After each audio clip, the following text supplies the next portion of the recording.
Yan, napakaganda. Hindi aksidente bakit ikaw ay narito. Dahil ito ay kalooban ng Panginoon, makinig ka sa salita ng Panginoon. Ito ay ikaw. Ito ay para sa iyo. Amen. So buksan ninyo ang inyong Bible. Sige, tumayo ng minuto lang naman. Ephesians chapter 3 verse 20. Sabay-sabay nating basahin. Sige nga, basahin natin.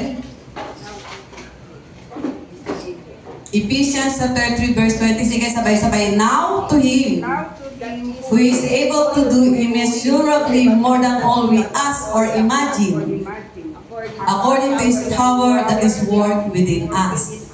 Tatagalugin ko, ang sabi doon, ngayon, sa makapangyarihang gumawa ng lubhang sagana, ng higit sa lahat ng ating hinihingi o iniisip ayon sa kapangyarihang gumagawa sa atin. Hindi, di ba? Ayon sa kapangyarihan gumagawa sa atin. Sabi doon, ngayon sa makapangyarihan gumagawa sa lubhang sagana ng higit sa lahat ng ating hinihingi o iniisip.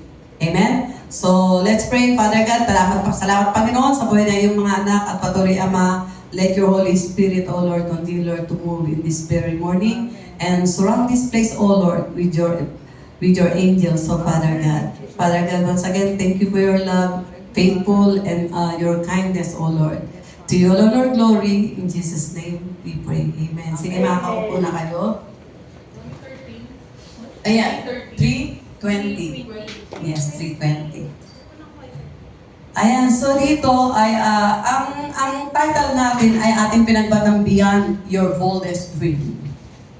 Beyond Your Boldest Dream.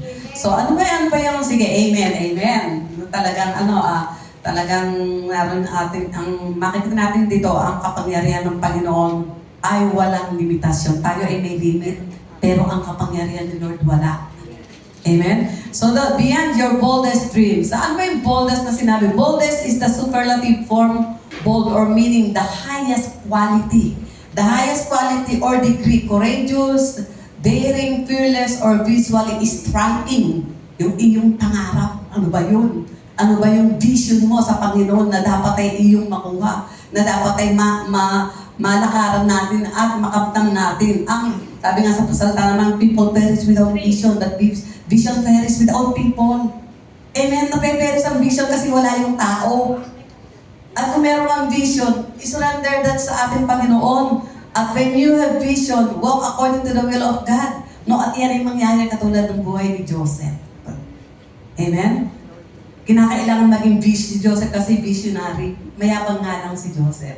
Kaya ang nangyari, kinaingitan, kinaselosan, no? Pero at the end, siya pa rin ang ginamit ng Panginoon sa buhay ng mga anak, ng kanyang mga kapatid, ng kanyang pamilya, at ng mga tao na kanyang pinangangalagaan. So dito, sabi doon, ang scripture kasi na ito, as we stand at the threshold of a new year, New Year pa, pa rin, di ba, katatapos lang naman ang year 2025. Find ourselves caught between two worlds, the reality of our posture limitation and the hope of fresh start. We make resolutions. Di ba, mga tayo, hindi na ako maninigarilyo, hindi na ako mag-iinom, hindi na ako magmumura, hindi na ako, ang dami, no? Ang mga resolutions natin yan, based on what we think, we can achieve. But, Ephesians 3:20 invite us to stop looking of God's capacity this year. We need to stop looking of God's capacity this year. Hindi yung ating kapasidad. Kasi sabihin natin, ayaw ko nang mag-inom, ayaw ko nang manigarilyo, ayaw ko nang magmura, ayaw mo na. No? Pero pag sinabi mo ayaw mo na, ikaw yun. When you give, when you are able to give, Lord, you surrender everything and let God be the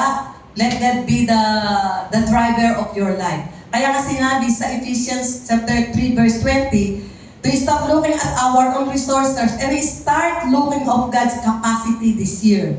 Yung kapangyarihan ng Panginoon sa taon na ito ang ating tingnan, hindi yung ating kapangyarihan. Are you there with me? God is just looking to meet your expectations. He is looking to exceed them.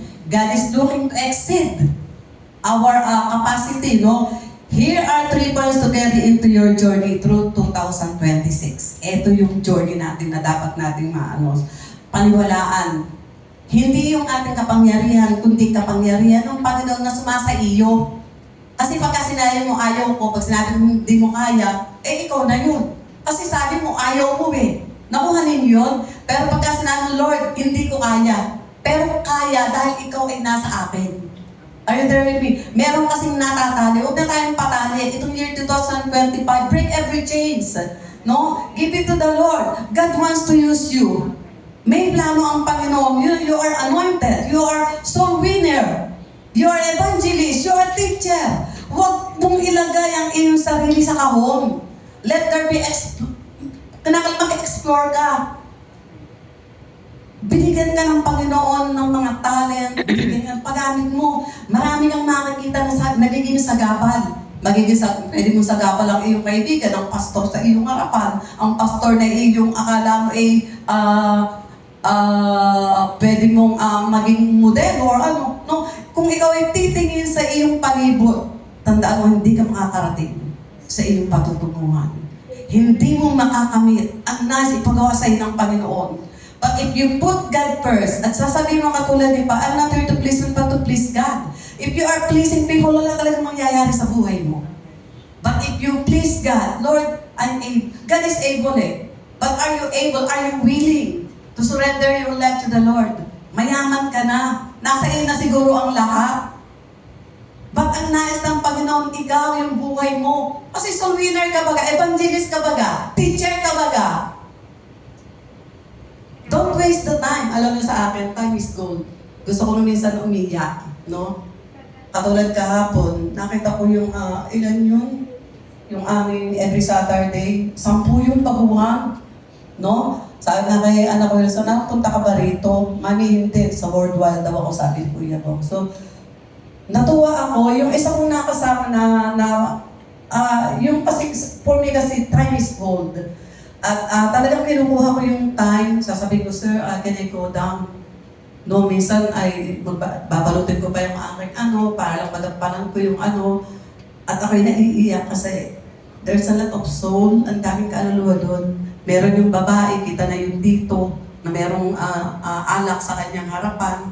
Pero yung isang babae na nakita ko last time, sabi niya, saan po kayo nag-i-stay? Sabi ko, diyan, meron kaming fellowship doon sa likod ng mission house. Kahit malamig, sige lang kasi puno yung ating mission house. Sige. So, nakita ko naroon na. Kasi nakita yung mga nag-iimpukan yung mga kasamahan na puro bago yun. So, isama niya sa prayer na makasama natin sila sa mission house. At sabi ko nga, ang sabi niya, nung makita ko na yung bago na yun, naroon na nakaumbok na. Tapos sabi, uy, nariyan ka na upo kasi yun yung natanong lang sa akin, naroon na, kasama na siya. At doon, ang na-heart lang ako kasi pagkatapos ko mag-preach, takbo na agad ako kasi because of my time. Nakuha ninyo yun. I give my life, kahit yung aking oras, nagmamadali ako, pag ako'y pwede akong mag-taxi. Gusto kong umiyak kay Lord, kaya lang wala akong magagawa. Meron akong employer. So, kung wala naman na aking employer, ako ba ay narito? Wala. Nakuha ninyo yun. But for me, time is gold. Sabi ko na lang sa kanila, pagkatapos kumain na kayo, nabe-bless nga ako ang kuya Kokoy Dahil nagluluto siya, kahit hindi siya nakakapunta, nagpapadala siya ng pagkain. Sabi ko na lang, salamat kuya Kokoy kasi meron kong pagkain na pinapadala, nakakakain yung mga baguhan. So sabi ko, aalis na ako. Kumakain, doon ako na-heart, kumakain sila, umaalis na ako. So, I'm not really comfortable to that. Nakuha nyo? So, Thursday then, I try my best. If you want to be used for God's glory over your life, I'm here to support you. Amen? Pero kung nasa sa inyo yun, kung ayaw nyo pag-gamit sa Panginoon, I give it to the Lord. Nakuha nyo yun? But, ang narito na rin lang tayo yung aking tissue, naiiyak ako. Narito na rin lang tayo, naiiyak kasi talaga ako kasi yung aking time, I really want to, for me, is really gold. But yung kahit yung hour man lang na yun, ay nagawa ko sa Panginoon, kahit ako'y nagtatatakbo, ay nagpapasalamat na rin ako sa Panginoon dahil even 1 hour, ay nagagampanan ko. Sabi ko lang sa akin, sir, bababa ako. Okay, go, Ami. You can go. After that, yun lang hearting time, di ba, madali talaga. Kahit gusto ko nga pag-fellowship sa kanila, I'm not really so I just give it to the Lord. Kung ano man, basta ang mahalaga, nagagampanan ko yun. Yung mga kaluluwa na naroon, naiiyak po kasi makaka-bless. Ano nyo, puro baguhan yung mga sampo. I hope na pag wala nang laman ang mission house, may aakyat sila doon at makapag-isip sila ng maayos doon. Amen? Ay, naku, bago tayo magkaroon ng drama dito, is tayo umabaw na. Number 1 point! Ayan. Number 1 point, the limitless capacity of God. At tayo ay meron tayong limitation katulad ng sa akin. I have a limitation time. But kinakailangan ko rin irespeto ang aking, kasi kung wala sa kanila, wala tayo, nakuhanin. Pero ang Panginoon ay wala siyang limitasyon. So yun yung ating number, the limitless capacity of God. The verse begin with powerful declaration, no? Now to Him who is able. Ikaw ba ay able? Who is able? Before we look at our schedules or our bank accounts, we must look at His ability, no? Immeasurably more, ang sabi ni Pablo. Paul uses a unique Greek word, hyperikperesu, which means super abundantly. Pabihira ang super abundantly or over and above. The math of heaven in our world we aim for enough. Ang matematika ng tao ay iba sa mathematics ng men, ng Panginoon. The mathematics of God is different from the mathematics of men. Amen? And the foundation of the world is different from the foundation of God. Ang ating wala siyang limit, pero tayo ay merong limitasyon. Nakuha din yun. At dito, whether you are seeking healing, restoration, or a new direction this year, remember that God's saving is not even close to your floor. Ang sabi doon, the math of heaven in our world, we aim for enough. Just enough lang para sa atin, pero God is more than enough. Amen? Alam ba yun na, ang dami ko talagang, my heart is overflowing talaga. My heart is overflowing. May mga bagay-bagay na, katulad na lang nung mapunta rito yung dalawa kong anak, yung aking anak na bunso, nakita kong so much obedience sa mother niya. Kaya nga sabi ko, anak, God will bless you. Yung sumunod sa akin, magpakasal ka. I trust yung si Pastor Jeff kasi nakita ko yung pagiging lingkod niya, a man of God. Yung aking anak talagang, she obeyed. Kahit hindi niya. So, I am really blessed. At dito, sabi ko nga, nung sila ay pumunta rito, nag-iisip kami, mga panino na kung saan patutuloyin. Yung pala, ang answered prayer, hawak ko na pala. Sinabi ko lang sa aking employer, sir, they are coming here. Do you think they can stay here? Sabi, yes, you can let them sleep sa master bedroom. Imagine, di ba? Yung kabutihan ng Panginoon. So sabi ko nga, I am fulfilled. Fulfilled ako, yung aking panganay, siya na yung nag-o-overseer doors. Pagka wala yung pastor, siya ang nag-preach. Hindi ko alam na siya pala yung nag-aaral na sa International Bible School sa Pilipinas. Nakuha ninyo yun? Amen. At yun, maaaring isa't isang araw ma-ordinate. Bakit? Dire-diretso siya nag-aaral, bumabayad siya kahit 20,000, 15,000. Eh dito, minsan 250 lang, half scholar, minsan ayaw pa. Nakuha ninyo yun? Pero yung pagkilos ng Panginoon, hindi, kahit man ako, hindi ako nangihinayang. Nung ako nag-aral noon, more than 1,000, okay lang ako.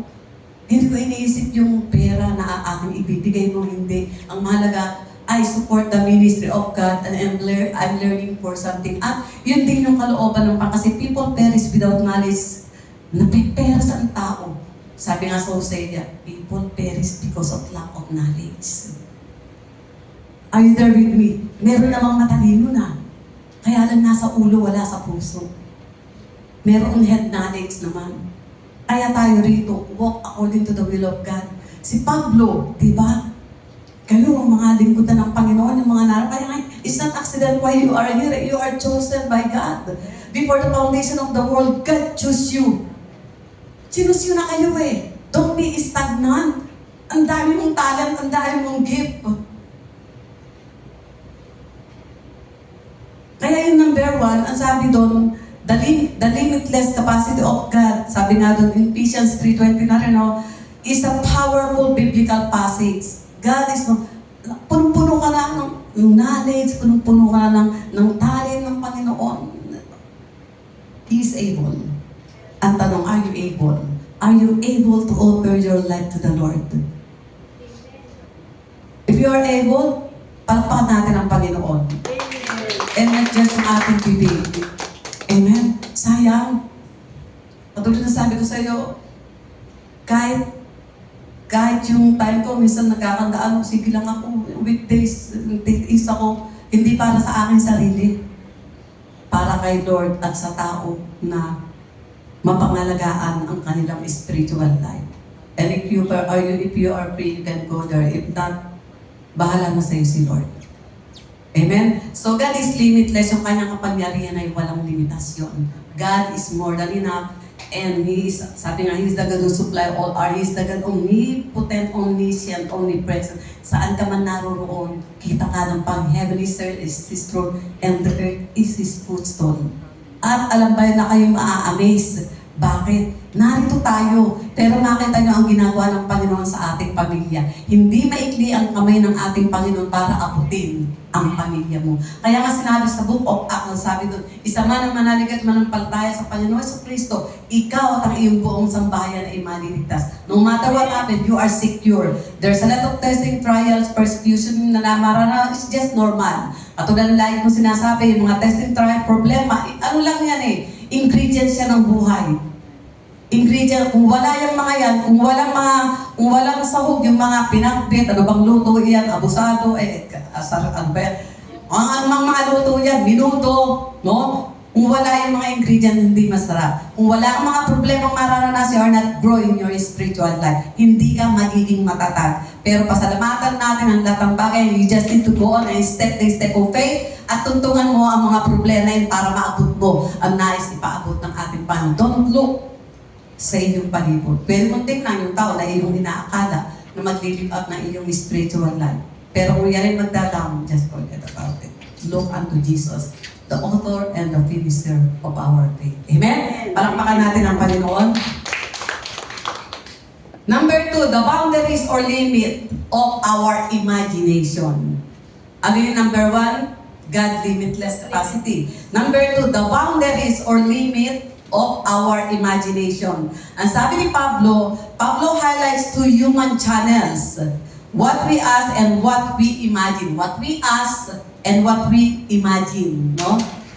Broadening your ask, often our prayers are small because we don't want to be disappointed. We don't want to be disappointed. But this very challenges us to pray bigger. Pray in year 2026. Sanctifying your imagination is your eternal blueprint. God says He can out-dream your best dream. If you can dream it, He can top. He can top it. Don't let the disappointment or last year shrink the vision for your next year. Ang ating Panginoon, tayo ay mayroong boundaries. Pero ang Panginoon, boundaries or limit or meron tayong bound, pero ang Panginoon wala. Nakunin yun. Tayo pwedeng tumira, ang Panginoon hindi. He is unchangeable. He is unstoppable. Amen. Meron tayong mga imagination. Merong ang open vision. You know, I have an open vision.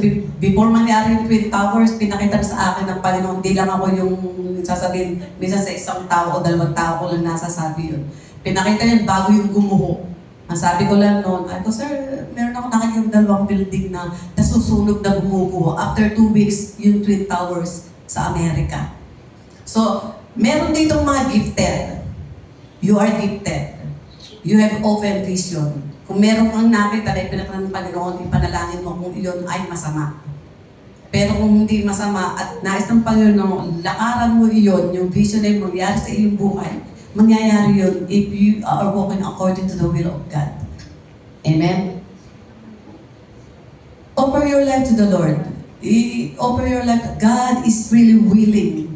He is able. But ang tanong nga doon lahat, are you able to offer your life to the Lord? No? You are not just like that. You are too gifted ka. Like what? You have a lot of talent, you are gifted, you are, mahaharangan yung bagay na yun, mahalalagay ka sa kahon kung nakatingin ka sa tao. Don't look unto Jesus. Gawin mo ang, sabi ko nga sa pastor na kami, Sir, I'm fulfilled. Sabi naman ng aking inaanak, Mami, baka naman ikinuhain na ni Lord kasi fulfilled ka. Hindi ibig sabihin. Sa aking buhay, mga anak ko, I'm fulfilled. Paglilingkod ko, I'm also fulfilled, but I need to go on and move on and hang on to the promises of God. I need to move on and do my part. Sabi ko, I will do my part and let God do the rest. That's it. At least, I'll offer my life to the Lord. And I'll function whatever function that God has given unto me. Kung ano man ang task na ibinigay sa inyo ng Panginoon, do it for God's glory. And be a good cheer. Maging mabuti tayo sa ating mga kapwa para hindi tayo mapasama. What you sow, you shall reap. Maging mabuti ka, maging mabuti. But ang Panginoon is faithful and just. No? Ang sa atin, discipline ourselves. Maging sa pagkain, discipline. No? Sabi ko nga ako, ang tindi ng aking appetite. Pwede akong kumain. Pero I need to discipline myself. Bakit? Otherwise ako tataba ng tataba. Kasi it's for our own good also. Kinakailangan i-discipline natin. Katulad, di ba, I discipline myself and put into subjection. Otherwise, baka pagkatapos yung mag-preach, ay matisod or siya ay itakwil ng mga nakikinig sa kanya. So the boundaries or limit of our imagination dito, sanctifying your imagination is your eternal blueprint. God says He can outdream your best dream. Ano ba yung iyong pangarap sa buhay? Gusto mo magkaroon ng business? Gusto mo magtayo ng church? Laging kinakailangan put God first and do not lean on your own understanding. Acknowledge always. Lagi natin i-acknowledge ang ating Panginoon sa lahat ng ating ginagawa. Amen? Kompleto ka na nga dyan, kaya nga lang kulang. Kaya ang nais ng Panginoon, siya ang una sa lahat ng bagay. Kaya nga sinasabi, seek ye first the kingdom of God and His righteousness, and all these things shall be added unto you. When you seek the presence of the Lord, lahat ng bagay, hindi isa. Lahat. Are you there with me? Hindi isa lahat eh. So lahat yan. Nasa iyo na lahat ng bagay, ang kulang na lang ikaw, ibigay mo ang buhay mo sa Panginoon. Amen? So the boundaries or limit of our imagination, no? May sanctify our imagination. Lord, ito po Lord, or maaaring nagbigay na ang Panginoon sa inyo, no? Hold on to the promises of God. Hold on to the promises of God and serve the Lord with your heart, mind, soul, and strength. And relax in the presence of the Lord. Just do your part and let God do the rest. Amen. Huwag tayong mananakit ng bawat isa. Love each other. Sabi sa Ephesians 3:7, be rooted and grounded in love. If you are rooted and grounded in love, mamahalin mo ang hindi ka kanais-nais mong mahalin. Are you there with me? Maaring pero mahal mo pa rin siya. Bakit? You are rooted and grounded in love. Kung tayo rooted and grounded in love, kahit na anong ginawa sa inyo, you just need to relax. Later on, makikita mo bakit minsan tayo dinidisiplina ng ating Panginoon. It is because of the love. Kung hindi tayo dinidisiplina rin ng ating Panginoon, hindi mo mararamdaman na ikaw ay mahal ng Diyos. Why God discipline us? It is because God loves you. Palakpakan natin ang buhay ng bawat isa. Are you blessed? Where there is no vision, the people perish. Is a well-known proverb from Proverbs 29 verse 18, sabi nga sa King James Version. In the Bible, meaning that without a clear sense of purpose, goals, or direction, individuals or group lack guidance. Kinakailangan, we need the guidance of the Lord. Become unstrained, wander aimlessly, ultimately fail or fall into chaos. No?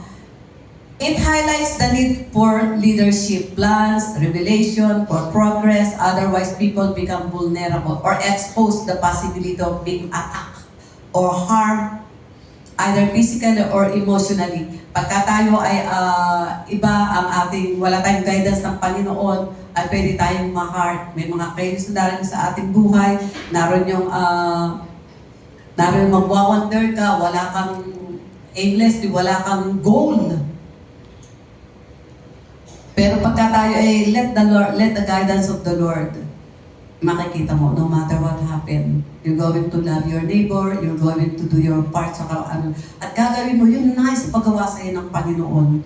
Like what I've said, you are gifted, you are evangelist, you are, nasa iyo na kung tutuusin. Let that gift function for God's glory. Huwag mo ikahon ang inyong sarili. Amen. To offer your life to the Lord, so God give glory. Mag-glorify natin ang Panginoon sa buhay mo. Are you there with me? Amen. Palakpakan mo ang Panginoon. Number 3, the engine of transformation. Ano ba yung engine na sinasabi? Ang engine is a machine with moving parts that converts power into motion, especially one that supplies motive power to a vehicle. The most starting part of this verse is the location of this power, according to His power, that it is at work within us, not just exterior, but interior. We often ask God to change our circumstances, but He wants to work through our character. Siguro naman alam natin yung fruit of the Holy Spirit. 9 fruits. Nasa iyo ba ang love? Nasa iyo ba ang joy? Nasa iyo ba ang peace? Nasa iyo ba ang patience, kindness, goodness, faithfulness, gentleness, huli ang self-control? Eh baka yung love, hanggang ngayon mayroon ka pa rin hatred. Nakuha ninyo yun? Eh baka instead na joy, merong sad, nalulungkot ka. Baka instead na peace, kung ano-ano yung mga kayo sa iyong isipan, yung aking katabi, nakakainis naman to. Yung gano'n, di ba? Baka instead yung kindness, hindi kindness, yung goodness, hindi goodness, dapat iyon. Nakuha ninyo yun.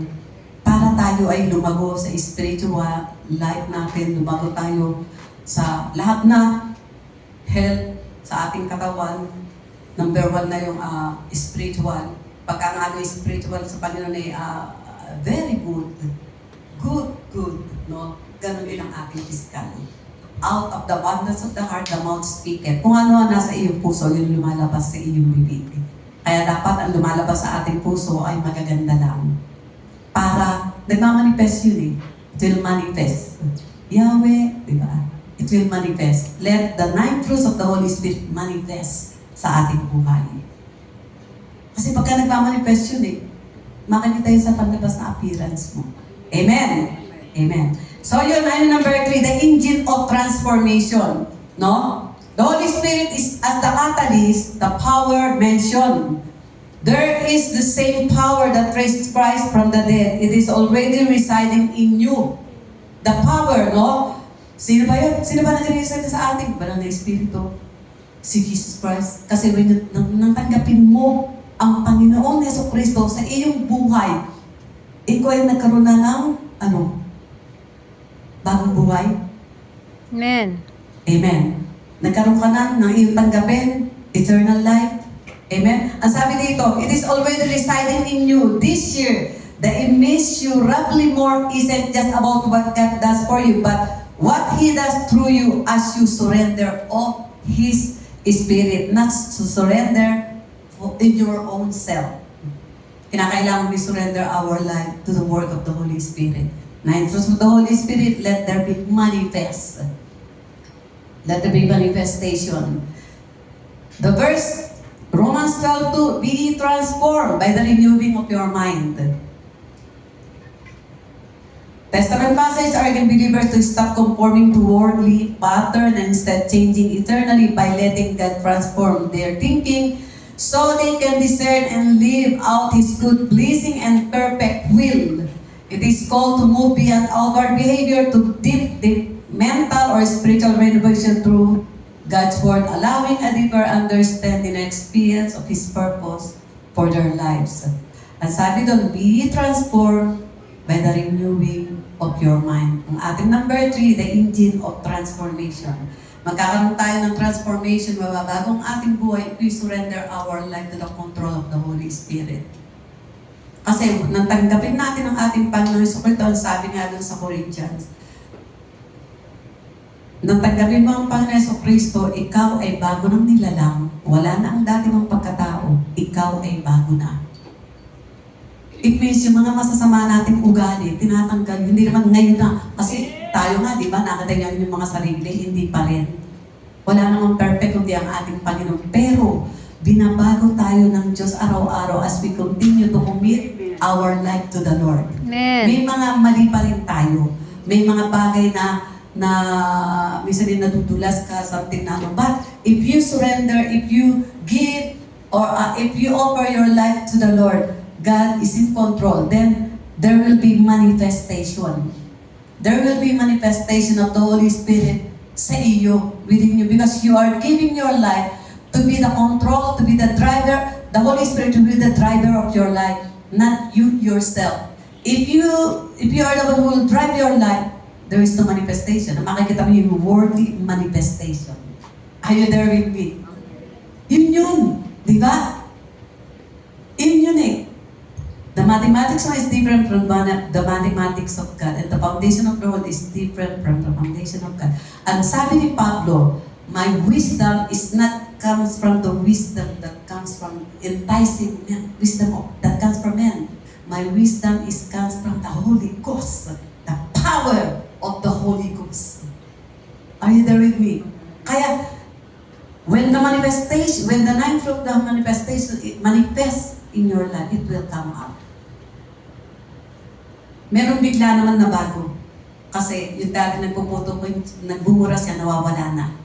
Bigla siyang nabago. Bakit? Na-receive niya ang baptism ng banal na Espiritu.